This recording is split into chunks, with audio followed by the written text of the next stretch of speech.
A lot of people ask me what chair I sit in, and I sit in the QOR360 Ariel. Before I recommend this chair, I wanted to demonstrate how to unbox and assemble the chair without killing your hands. So the manufacturers were kind enough to send me this demo model so that I could show you what I know to be the best way to assemble this chair. So the first thing you have to do is you need to push the box with your legs.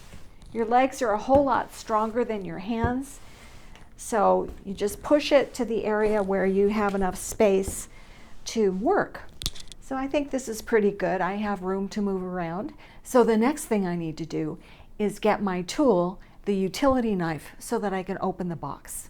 I have my utility knife all ready to go, and I'm going to slice the box open.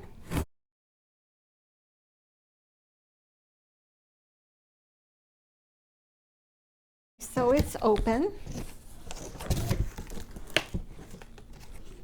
Then I'm going to take the pieces out.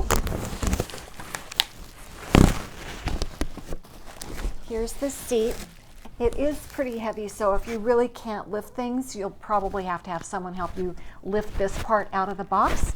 But if you still have enough hand energy to do this kind of thing, you can do it yourself. I know this might seem a little bit boring to some of you. Why would you want to watch somebody unpacking something from a cardboard box and dealing with all the stuffing and everything? But I wanted to give you a realistic idea of exactly what's involved in unboxing and assembling the chair so that you know whether you need to ask someone to help you to do it or not. It can be a little bit of a struggle, but let's see. So that thing that went clunk was the raising and lowering mechanism. And then we have the feet. Okay. So there are instructions, I think. Let's see if I can find them. Here are the feet.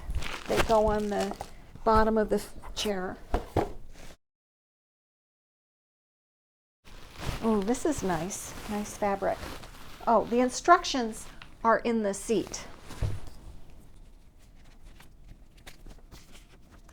And the first thing you do is you attach the feet. So this part is going to stay upside down, and then you undo this little plastic thing. One of the things that makes me so upset is to watch people use their hands as hammers.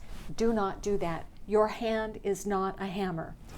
So you turn this part upside down, lay it on a flat surface, and then you take these little feet, and there's a little place that you can put them. So what I do is I don't use my hands, I use my foot.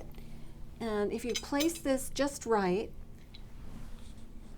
and sort of step on it, it'll go in. So I stand on the center part, and you might need to use something to balance yourself when you're doing this, and then just step on it. Sometimes you have to jiggle it around a little bit. There it goes. They make rolling feet. Don't get the rolling feet. Too much mobility. You could really go flying on your chair. You don't want those. Get the solid feet. So once you have the feet in, you insert the gas cylinder. The fat part goes down. This is the fat part. It goes right here. You don't need to hammer it. It just slides right in. And then you add the seat. And there is a caution sign on here. Obviously, the top of this seat moves, so you don't want to get a pinch injury or crush injury. So use caution when you're sitting on it, especially the first time, and I'll show you how to do that next. But in the meantime, you just take the seat and put it on top of the cylinder. There. The final step in assembling your QOR360 chair is to sit on it. You can raise or lower the chair using this lever. Here it's lower, Here it's a little bit higher. Make sure that your hips are slightly higher than your knees when you're sitting in the chair so that you have a nice curve in your low back.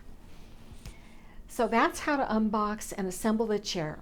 I will be talking more about the benefits of the chair in a future video, so make sure you're subscribed to the channel so you won't miss that. If you're interested in more information about the QOR360 or you want to purchase the chair, I've left a link in the details below. In the meantime, be sure to watch the video that's coming up next or linked in the details below for more great information about repetitive strain injury.